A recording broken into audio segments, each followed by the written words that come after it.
Good evening. It took more than 4 full days, about a dozen witnesses, and not one but 2 delays.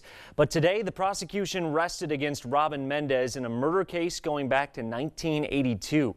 Mendez's defense attorney argued there's not enough physical evidence to convict his client of murder. Attorney Peter Przinski asked the judge to dismiss the case altogether. Newswatch 12's Rose McBride joins us live outside the Oneida County Courthouse after day 5 of the trial. Rose, good evening. Lane Przinski says that all evidence against Mendez is just circumstantial. But District Attorney Michael Sheik said the timeline of the night that Barbara was killed and the months afterwards, coupled with the numerous witness testimonies we've heard so far, point to Robin Mendez as the killer.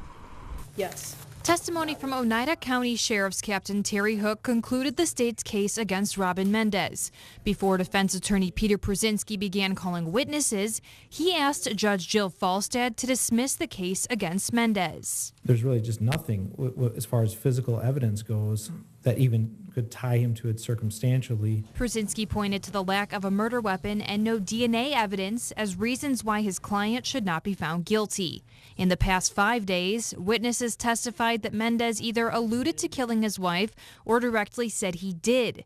But Przinski says that is not definitive proof. We have statements made by my client, but they in themselves do not prove beyond reasonable doubt that my client committed a murder. In response to Przinski's request, Sheik said his witnesses collectively told a story that pieces together what happened the night of the murder.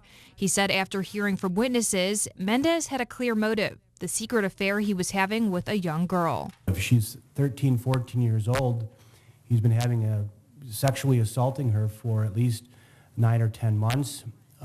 We have his behavior afterwards. Within 24 hours, he has sexual intercourse with her. Sheik argued that if the affair was known at the time of the murder, it would have placed more attention on Mendez. That kind of changes the focus of everything because nobody knew about it, so nobody really focused on the defendant the way they should have. Judge Jill Falstad found enough evidence to move forward and denied Przinski's request.